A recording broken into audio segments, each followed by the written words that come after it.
Any speakers against the motion? Against the motion, Councillor Jorquera. Sorry, too many buttons. First of all, I recognise, as Sarah pointed out, that the substantial decisions in regard to this proposition were made at an earlier council prior to this new council, i.e. the visioning of it and the key decisions around planning were made earlier. However, I see this as my only opportunity to state my thoughts and opinion on the matter. In regards, that is, to the outsourcing of early childhood and daycare services. First thing to say about it is obviously it's not an alien conversation, something that's somehow out there.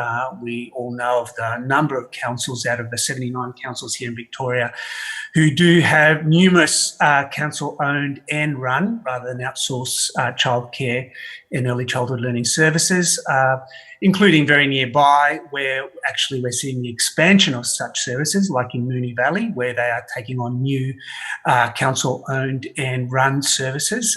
And in some cases, as in that example, at the bequest or the proposal of the community itself, namely coming from community-run centres that see the advantages of instead council-owned and run services. For me, I think this is sometimes this is posed or dismissed as some sort of ideological debate. For me, it's a very thoroughly economic debate. Actually, it's all about dollars, and in particular, it's about equity and affordability.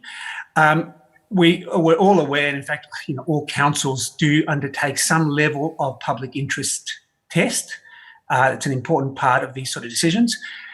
I think the thing to be clear about it, though, is that you cannot undertake a public interest test in this regard as a simple microeconomic exercise. You cannot just put this centre and match it to another centre and tick the right boxes in terms of quality and affordability. A microeconomic public interest test really doesn't tell you even a tenth of the story. The reality is that on a macro level, Australia now is officially the most expensive country in the world for childcare, and not by a little bit, but by a mile. So we are now looking at anything from, depending on what city you live in, and to some extent what suburb, anything from $500 to $1,000. Okay, there are some subsidies, but they're capped.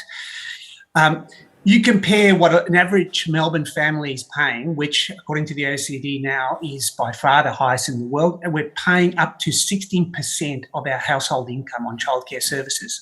And this is why the public interest test has to be a macroeconomic exercise, because we are now paying $500, a family's paying $500, maybe if you're in Sydney, up to $1,000 a week for childcare. What is a family paying in, let's say, well, take a pick of a European city. In Berlin, a family's paying $1.57 a day for childcare, roughly $7, $8 a week for childcare, in the context of publicly run services. So, yeah, I think for me, it's not an ideological position. It's a thoroughly economic position about equity and affordability. And as I said, it's about the public interest test not being done as a simple microeconomic exercise. I understand that the major decisions were already made about this a long time ago, but as I said, I see this as my only possibility of just stating a case for what I think will be significant for down the track for potentially for other council services and other council considerations. There are similar considerations to be had around aged care, in particular home package services, etc. I'll leave it at that.